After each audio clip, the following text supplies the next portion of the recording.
인사드리겠습니다. 이숙희 선생입니다.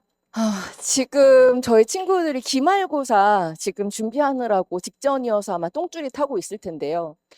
내년 이맘때 우리 친구들이 뭐 하고 있을까요? 일단 6평은 끝났고 이제 마무리를 위해서 이제 재점검이 들어가는 시간이에요. 그럼 우리가 그때까지 1년 남아 있는 거죠. 1년. 그럼 어머님들께서 지금 우리 아이들이 뭘 하고 있는지, 그리고 그동안 뭘 했는지, 그리고 앞으로 뭘 해야 될지 조금 내신에 너무 이렇게 몰입되어 있으신데 살짝 조금 한 걸음 뒤로 물러서가지고 전체를 한번 정리를 하고 가셔야 돼요. 지금 아이들이 고등학교 생활 과정에서는 절반이 아니라 5분의 3 정도는 온 걸로 생각하셔야 돼요. 왜냐하면 내년에 9편 끝나고 나면은, 그리고 그 전에 사실은 7월 이후에 되면 파이널 바로 들어가거든요. 그렇게 되면 실질적으로 고3 올라와서 1월부터 7월까지를 우리가 입시 기간으로 둘 수 있기 때문에 그 전까지 그럼 우리가 어떻게 공부를 해야 될지 좀 큰 틀에서 말씀을 좀 드리고 싶습니다. 어머님들께서 이제 항상 말하잖아요. 이제 국어는 애를 뱃속에 넣었다 빼도 안 된다. 그리고 집, 아파트 세 채를 팔아도 안 되는 게 국어다. 근데 그 이유는 뭐냐면 이제 국어는 꾸준한 시간이 필요한 과목이에요. 그러니까 일부분 갑자기 막 몰아쳐가지고 성적이 오른다? 그거 유효성, 유효기간 별로 길지 않습니다. 자, 그렇다고 해서 아이가 뭐 해도 티 안 나고 안 해도 티 안 난다 싶어가지고 방심하고 한 학기를 보내는 순간 갑자기 쭉 밀려가 있는 것도 국어 과목이기도 해요.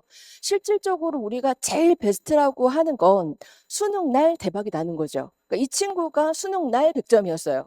근데 이 수능 날 100점이라고 하는 것도 난이도에 따라 나올 수도 있고 안 나올 수도 있어요. 1등급 컷이 85점대가 나올 때가 있고 95점대가 나올 수 있기 때문에 입시라고 하는 건 국어라고 하는 과목 자체는 결국에는 모든 것들이 종합적으로 딱 방점을 찍는 날이 수능 날이어야지 우리가 그래도 공부한 보람이 있다라고 할 수 있는 과목인데 이 친구가 3년 걸렸습니다. 3년 동안 정말 열심히 공부를 했고요. 물론 1학년 때는 방황이 좀 심했고요. 2학년 때 요 즈음, 그러니까 봄 지나면서 약간 각성이 일어나더니 그때부터 정말 열심히 하더라고요. 그리고 마지막에는 가장 좋은 점수를. 자, 그래서 우리 친구들이 이렇게 같이 갈 수 있으면 얼마나 좋겠어요? 자, 그럼 우리가 봐야 되는 시험은 뭘까요? 그리고 지금까지 아이들이 학교에서 학원에서 한 건 뭘까? 일단 어머님들께서 진도를 한번 체크해 보셔야 돼요. 학교에서 기본적으로 1학년 때는 요거를 많이 가르치세요. 언어. 근데 이 언어가 지금 화법하고 언어하고 묶여 있는 언어는 문법이거든요. 문법하고 엮여져 있기 때문에 아무래도 1학년 때 이제 어머니 막 의문규칙 외우고 맞춤법 외우고 막 이런 거 했잖아요. 그런 것들이 이쪽 파트에 해당한다고 생각하시면 됩니다. 자, 그리고 여기를 중심으로. 그러니까 2학년 커리큘럼이 올해 조금 학교마다 좀 변화나 다양성이 있기는 하지만 기본적으로는 1학기 때 문학을 하셨을 거예요. 지금 문학을 하고 있는 학교가 가장 많고요. 좀 독특하게 뭐 경기고나 뭐 휘문고나 이런 학교들이 2학기 때 문학을 하거나 아니면 아예 안 하기도 하는데, 자, 기본적으로 학교들의 커리큘럼을 보면 이 부분하고 요 부분 정도를 이제 우리가 2학년 올라가는, 그러니까 2학년 중간 요 정도까지를 이제 해결하자. 자, 그럼 우리가 2학기 때는 뭘 할까요? 학교에서. 일반적으로는 다시 화법과 언어일 거예요. 교과서로 화법과 언어 선택한 학교들이 많고요. 그럴지라도 화법을 빼고 그 자리에 독서 기출을 넣어서 가는 패턴이 가장 많아요. 그러니까 모의고사 기출이나 수능 기출을 가지고서 독서를 가지고 시험을 보고 거기에 문법을 붙여서. 자, 그러면 과거에 어머님들이 뭐 작년, 재작년까지 이제 첫째를 보내보셨다. 그러면 수능이 도대체 뭐가 달라졌길래 국어가 달라졌다라고 하는데 그 부분에서는 큰 차이는 없습니다. 큰 차이라고 한다면 문법을 안 해도 됐던 화작을 선택했던 친구들, 근데 문법을 필수로 가지고 가야 되는 상황인 거죠. 차이는 선택권에서 문법에서만 갈리고요. 나머지는 거의 동일하다고 생각하시면 됩니다. 또 하나는 이제 패턴이죠. 화법하고 작문하고 묶여져 있었는데 얘가 갑자기 어디로 왔어요? 독서하고 작문으로. 근데 문제 패턴을 보면 이런 패턴은 지금 처음 시도하는 거기 때문에 난이도가 그렇게 높이 올라갈 수는 없어요. 첫 해기 때문에.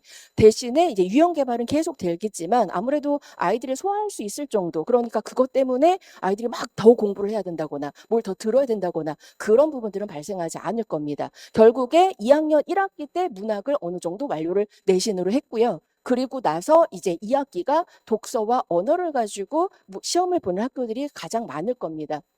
그게 완성이 되면 이제 교과 과정 안에서 우리가 수능을 준비했다라고 하는 건 학교에서 해결이 되는 정도는 거기까지. 자, 그리고 이제 수능으로 올라왔을 때에는 우리가 좀 달라졌다라고 했을 때 이제 화법이 문법적인 것과 많이 연결되기 때문에 거기서 변수가 있는 학생들이 있어요. 대화를 할 때요, 맥락을 모르고 상황 파악이 안 되는 친구들이 있거든요. 그런 친구들이 이 높임의 상황인지 아닌지조차 모를 때가 있어요. 이 말이 높임말인지 아닌지, 혹은 어떤 것들을 적용할 때 자의성이 들어오는 친구들이 있거든요. 그럴 때 변수 정도. 대신에 문법은 정말 정확하게 해 두어야 거기에서 시간 관리가 되고, 그걸 가지고 아마 난이도 조절해서 3점짜리들을 맞추냐 안 맞추냐가 등급을 가를 겁니다. 자, 그다음에 작문은 그대로 가고요. 그다음에 독서랑 융합이지만 좀 지켜봐야 되고요. 그리고 독서죠. 이 독서가 난이도의 변별력을 만드는, 수능의 난이도의 변별력을 만드는 가장 핵심이에요. 그리고 이제 문학의 난이도가 업됐다가 다운됐다가 하는 거죠. 자, 그랬을 때 이제 작년에 수능이 어려웠죠. 작년 수능이 어려웠던 이유는 독서가 짧아요. 지문이 예전보다 짧습니다. 최근 경향이 그래요. 그런데 그 안에 제재가 융합이고 길이가 짧아지면요, 보충 설명이 별로 없기 때문에 문장 간의 추론력이 있어야지 읽을 수 있는, 정보가 많은데 정확하게 80분 안에, 그런데 중간중간에 그 행간에 대한 이야기를 본인이 추론하면서 가야 되기 때문에 난이도가 높았던 거죠. 거기에 선지까지 복잡했어요. 올해 6평은 좀 다릅니다. 6평은 쉬워요. 애들이 풀다가 나 이러다 서울대 가는 줄? 뭐 이러면서. 근데 하나만 틀려도 등급이 나락으로 가요. 화법 작문 선택한 친구들의 1등급 것이 97입니다. 그러니까 이 수능이라고 하는 건 난이도에 따라서 변별력이나 혹은 아이들이 어려우나 쉬우나 똑같은 점수는 차라리 어려운 시험에서 등급이 잘 나오는 거고요. 어려울 때는 멘붕이 오는데 좀 읽을만 하면 잘 푸는 친구들이 있거든요. 그럼 그 친구들은 등급이 확 올라가요. 따라서 그거는 이제 어디가 맞느냐가 아니라 어떤 문제가 오더라도 본인이 정확하게 대응할 수 있는 대응력, 그게 이제 실전력, 고3 때 길러야 되는 부분이고, 따라서 이 난이도가 워낙 차이가 모의고사마다도 그리고 해마다 좀 차이가 있기 때문에 모든 것들에 대한 대비를 해야 됩니다. 자, 그러면 이제 바뀐 내용이라고 하면 요 정도가 될 텐데요. 요거는 지금보다는 고3 때 보셔도 돼요. 자, 그러면 지금 이제 고3 아이들이 어디에서 무너지느냐? 시험이 어려웠다라고 할땐 지문이 어려워서 지문 자체가 복합적인 것, 아니면 지문은 6평처럼 쉬웠어요. 그런데 선지가요, 말장난이 되게 심해요. 근데 이 말장난은 사실 아니거든요. 주어 서술어 목적어를 읽어야 되는데 아이들이 글이 잘 읽히면요, 선지를 날림으로 읽어요. 그러니까 영어식으로 단어만 보는 거예요. 근데 우리나라 말은 단어 간의 관계라는 게 있잖아요. 그걸 안 봐요. 순서도 안 보고요. 원인 결과도 안 보고요. 비슷한 말이 나오면 그냥 답이려니 하고 찍고 넘어가는 친구들이 있어요. 따라서 선지를 정확하게 끊고 정확하게 읽고 맥락을 읽을 수 있는 친구들, 그런 친구들이 실제로는 최근 수능에서는 더 잘합니다.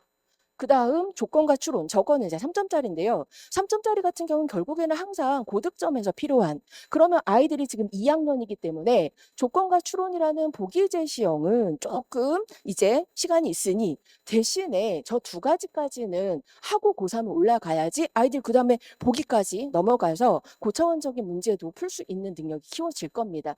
자, 그래서 올해 같은 경우는 이 세 가지가 같이 있었어요. 올해 수능이. 그리고 이번 6평은 지문 자체가 쉬웠습니다. 그렇게 되면 이제 등급이 막 널뛰기를 하게 되죠. 자, 근데 이제 요거는 이제 우리 고3들 됐을 때 우리가 어디까지 가야지 어머님들이 원하시는 그 등급이 나올지예요. 그런데 국어학원을 선생님 계속 다녔어요. 여기도 가고 저기도 가고 팀도 짜고 이것도 했는데 아이가 국어를 계속하고 문제를 많이 푸는 것 같기도 해요. 그런데 점수가 비슷해요. 그리고 고3이 되면 아마 떨어질 거예요. 그죠? 재수생이랑 싸우니까.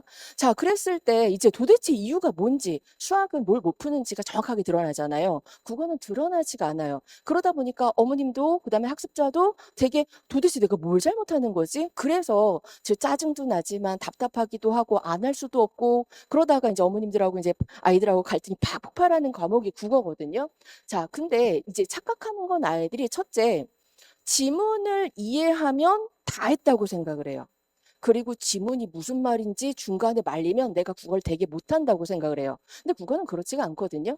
다 읽은 다음에 그 다음에 어떻게 대처할지에 대해서 정답을, 그러니까 국어는요, 정답이라고 할 때 100% 정답은 없습니다. 가장 옳은 것이에요. 항상 가장 옳은 것은 5개 중에 가장 옳은 것.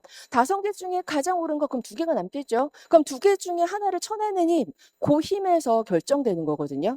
그러니까 아이들이 충분한 시간을 주고 그 지문을 읽었을 때 못 읽을 친구 없습니다. 문제는 시간 안에 빠르게 이해하고 정답을 고르는 게 중요한 거지. 계속 앉혀놓고요. 20분 주고 지문 하나 풀라고 하면 고1도 고3 거 풉니다. 그러니까 우리가 하는 궁극적인 평가의 기준이라고 했을 때에는 아이들이 지금 읽었어, 예쁘게 필기했어, 밑줄 긋어, 이걸 공부했다라고 착각하기 때문에 마지막에 1, 2, 3, 4, 5 중에 나머지 픽션한 답을 딱 고를 수 있는 힘, 이 힘을 기를 수 있어야 수능이 되는 거고요. 물론 그 내신도 마찬가지입니다. 내신에 나오는 지문들요, 몇백 문제 풀어가지고 들어갔잖아요. 아는 지문 나왔잖아요. 근데 틀리잖아요. 그랬을 때 그 틀리는 이유에 대해서 우리가 근거를 정확하게 하는 연습과 훈련이 되어야 실제 그것이 기계적으로 막 숙련도가 쌓였을 때 그게 고3의 입시생이 될 수 있는 거여서 처음 읽을 때가 보다는 선지를 어떻게 읽어 나가는지 그리고 그 선지가 왜 맞고 틀리는지 이제 고1이 아니잖아요. 고1 때는 제가 오답 정리하지 말라고 합니다. 그냥 틀린 거 보고 다시 보고 이해해라고 얘기하는데 그 친구들은요 아직 왜 틀렸는지 몰라요. 자기가 왜 맞췄는지 왜 틀렸는지 모르는 과목이 국어일 수 있어요. 근데 2학년이잖아요. 이제 자기가 왜 맞고 왜 틀리는지 설명할 수 있어야 되는 학년입니다.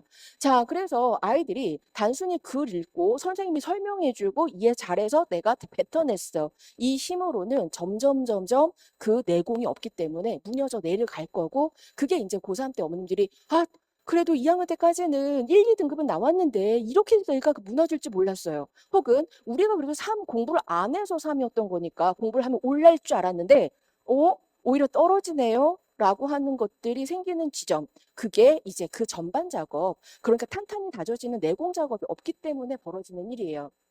자, 그랬을 때 일단 1학년 과정에서 제가 이제 후추라고 해서 후반 추론이라는 말을 붙이는데 읽은 후의 사고 과정 그 부분에 대해서 방점을 찍으셔야 국어 성적이 안정적으로 상승 곡선을 그려요. 라고 할 때 일단은 1학년 때는 제가 요걸 좀 강조하는 편이에요. 문장, 선지, 맥락 파악. 그리고 2학년이죠. 2학년은 이제 평가원을 기준으로 가야 합니다. 이제 입시생이거든요. 그럼 평가원을 기준으로 간다라고 했을 때에는 평가원의 지문들은 어떻게 나오는지 그것도 추론하면서 읽을 수 있어야 돼요. 첫 번째 지문에 나왔던 첫 번째 문단에 나왔던 걸 가지고 그 다음은 이렇게 가겠구나. 첫 번째 문장을 가지고 구조를 잡을 수 있어요. 흐름과 맥락을 잡을 수 있고 포인트를 잡을 수 있고 거기에 체크를 하거나 거기에 밑줄을 그어야 되는 거지. 중심 문장 찾아, 접속사에 동그라미 네모해. 그거 중학생이에요. 중요하지 않습니다. 그거는 머릿속으로 돌아가야지 체크할 일이 아니에요.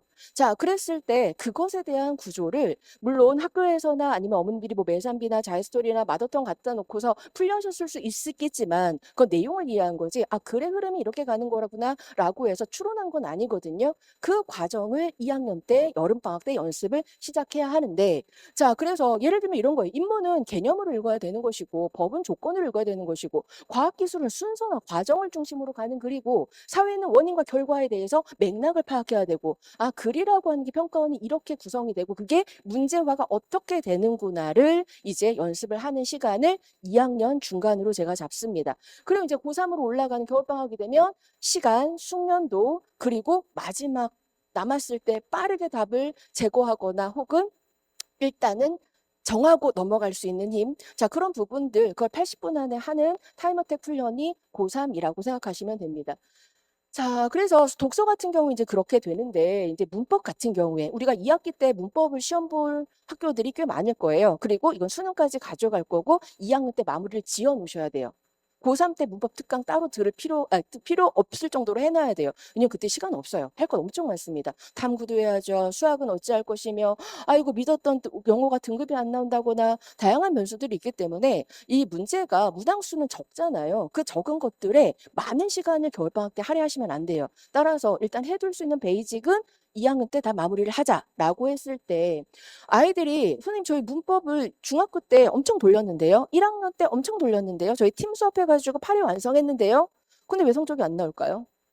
문법은 암기가 필요하긴 합니다. 그런데 그 개념이 줄기를 타고서 응용이 될 수 있어야 되는 거지 발음 외우고 국외음악 이거는 의미 없어요. 수능에서는. 그런 정보는 다 줍니다. 문제 안에서 주거든요. 그걸 가지고 자기가 추론하고 예외 조항에 대해서 검토할 수 있고, 자, 질문에 대해서 대답할 수 있고, 그러면 규칙을 어떻게 적용할지 빠르게 할 수 있어야지 그게 고3이에요.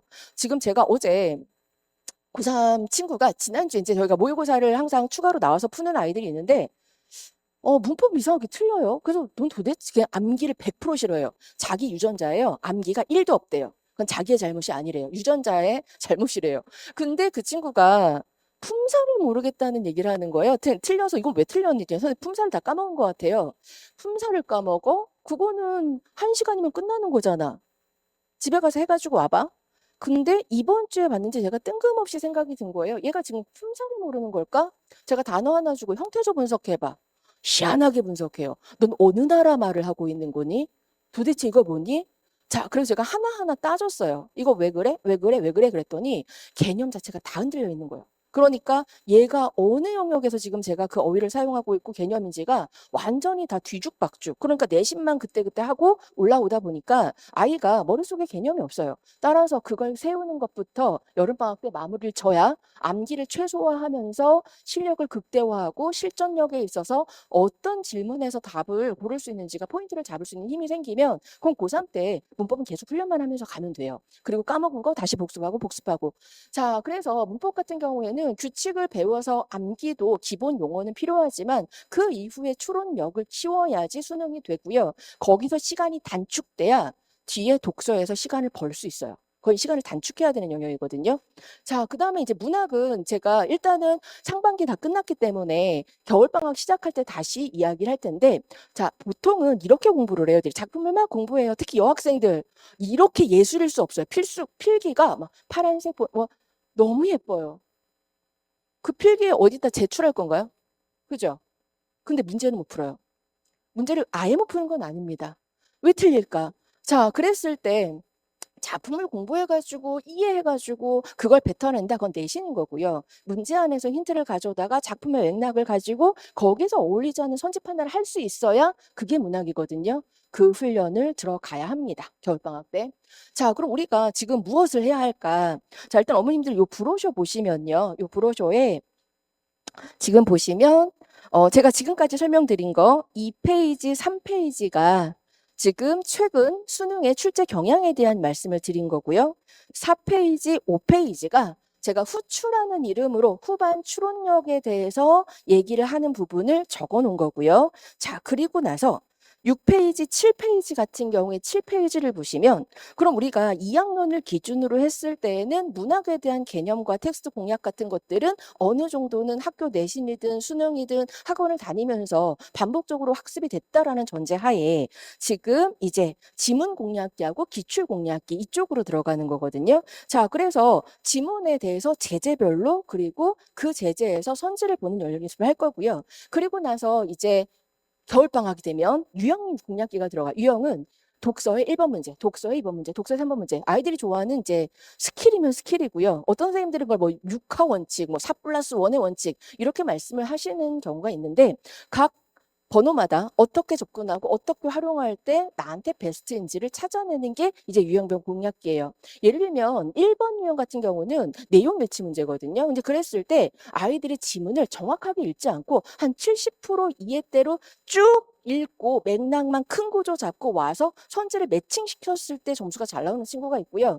오히려 그냥 지문을 읽으려고 하면 처음 문단부터 도대체 이게 무슨 소리인지 모르겠고 막 쫄려요 라고 하는 친구들은 오히려 1번 문제의 선지를 읽고 들어왔을 때 그게 좀 완화되면서 아 대충 이런 얘기구나 라고 오히려 더 정확하게 읽을 수 있어요. 제가 두 가지를 다 해가지고 결과를 보고하라고 합니다. 넌 1번이 맞니? 2번이 맞니? 왜 아무도 안 틀리는 첫 번째 문제를 너 혼자 틀릴까?에 대한 고민해야 돼요. 등급이라고 하는 건 다 같이 틀리는 건 괜찮아요. 그죠? 그건 전교 1등, 전국 수석도 틀릴 수 있어요. 그런데 남들이 안 틀리는 걸 내가 틀렸을 때 등급이 내려가는 거거든요. 거기서부터 잡아야 돼요. 그래서 이번 문제는 또 추론 문제.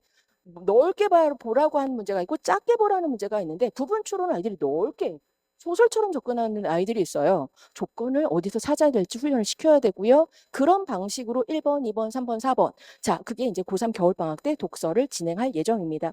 자, 그리고 물론 문학도 그때 개념 정리는 다시 들어갑니다. 자, 8페이지, 9페이지. 요게 이제 우리가 진짜 여름방학 때 해야 될 것. 그러면 이번 여름은 일단 첫째 목표는요. 2학기도 대비하고 수능도 대비하고 이게 제 목표입니다. 그래서 문법은 2학년 때 일단 마무리를 하고 독서의 기본 틀을 잡고 이제 고3 올라가는 준비에 토대를 만드는 게 2학년 여름방학. 물론 어머님들이 예를 들면 뭐 그러신 분들 계세요.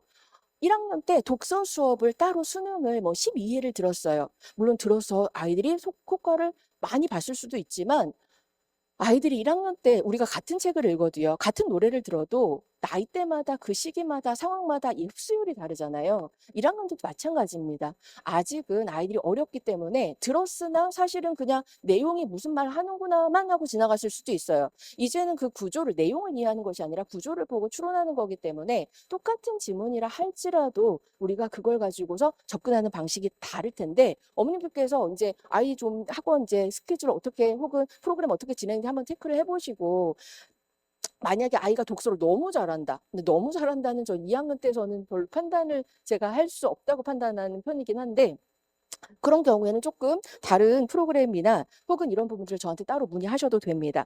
자, 그랬을 때 8페이지 보시면요. 일단 그 강의 영역은 독서, 제재별 독법을 할 거고요. 그리고 문법 이렇게 나갈 겁니다. 자, 그리고 그 뒤에 실전 훈련이라고 하는 타임어택 실전 관련 타임어택 훈련이 있는데 자, 그건 9페이지를 표를 봐주시는 게 가장 좋을 것 같아요.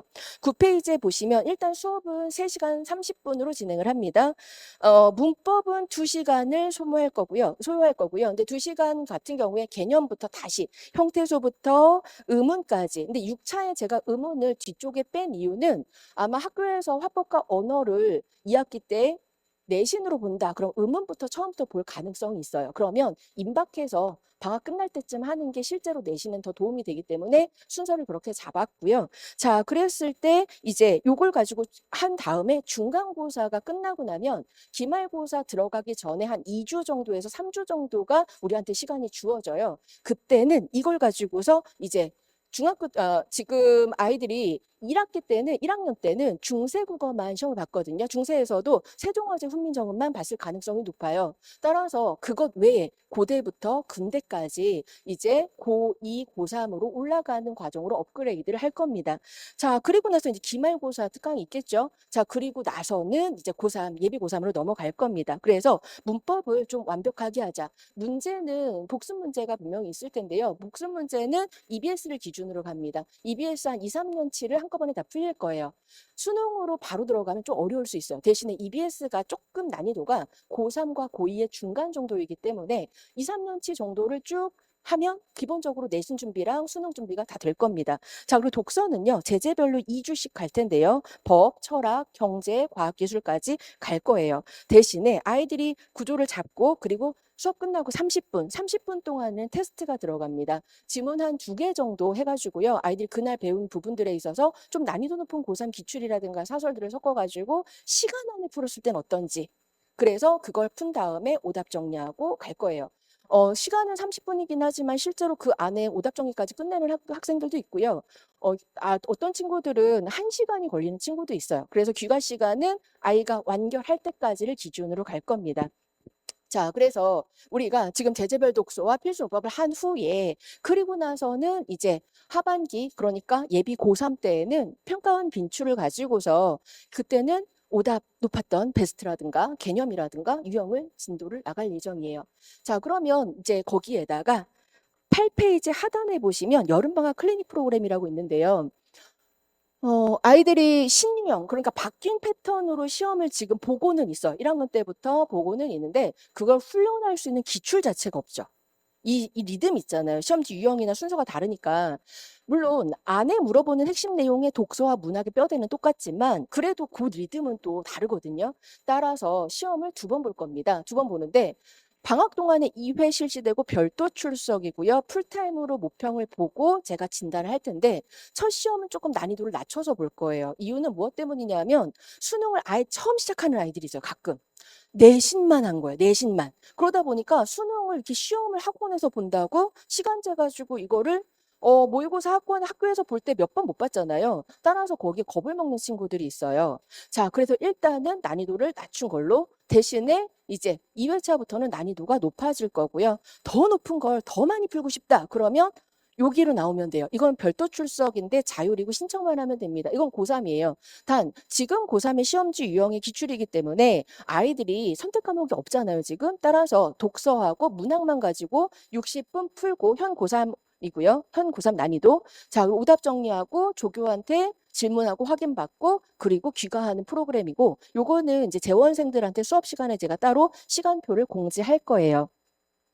자, 그리고 과제입니다. 과제는 간슬기 라이트로 갈 텐데 첫째 키워시 보신 분들은 뭐 아이들이 시중에 나와 있는 사설 중에 이감이나 상상을 제일 많이 보죠. 그 중에 이제 간슬기 주간지가 있어요. 라이트 버전은 고3보다는 난이도가 낮고요. 문학하고 독서를 위주로 하루에 2지문 정도씩 공부하고 뒤에 해설을 보면서 점검하는 그래서 한 주에 한 권씩 풀어오는 게 숙제입니다. 거기에 문법 이제 나가니까 실전 훈련 숙제 해가지고 와야 되겠죠. 그리고 모의고사 풀기 같은 경우에는 요거는 살짝 아이들의 상황에 맞춰서 제가 조절을 하는 편이기는 해요. 뭐 같은 지문 공부를 하더라도 너무 수월하게 금방금방 해내는 애들도 있고요. 하나를 하는데 되게 오래 걸리고 짐 빼는 아이들도 있어요. 아직은 2학년이고 시간이 좀 있기 때문에 정확도를 기준으로 가기 때문에 아이들이 이제 저 부분을 첫 주에는 공통적으로 주고 어느 정도 소화할 수 있는지 특히 저걸 소화 못 해오는 친구들을 제가 불러요. 불러서 넌 도대체 뭐 하냐? 라고 하면 이 너를 괴롭히는 이유가 뭐야? 수학이요. 시간표 내놔봐. 제가 봐도 힘들어요. 텐텐이에요. 방학이. 그 친구한테 저거까지 다 하고 한다? 그럼 제가 살짝 줄여줄 때도 있습니다. 그거는 이제 어머님하고 제가 상의하면서 결정을 하고요. 자, 따라서 기본적으로 과제는 이렇게 제 기준으로는 하루에 1시간 분량이라고 생각합니다. 자, 그 다음에 테스트는 수업 전에 수능 필수 어휘라고 해서 어휘 시험을 보고 그 전주에 배웠던 문법을 간략하게 개념, 그러니까 OX 문제로 시험을 볼 거예요. 어휘 시험은 계속 봐야 돼요. 왜냐하면 요즘 친구들이요. 너무 무식해요. 제가 지난주에 중동 친구인데요. 공부 못하는 친구 아닙니다. 뜬금없이 이상한 걸 틀렸어요. 그래서 또 이거 뭐니? 그랬더니 선생님 아첨이 뭐예요? 아첨을 몰라요. 그러니까 어머님들이 생각하실 때 도대체 왜 국어를 못하지? 상상 초월의 기본 어휘가 안 돼 있는 경우가 있어요. 이 친구들이. 그러니까 어머님들은 당연이라고 생각하는데 하나하나 집어보면 사실은 그 어감이나 어휘를 정확하게 모르는 경우가 있어요.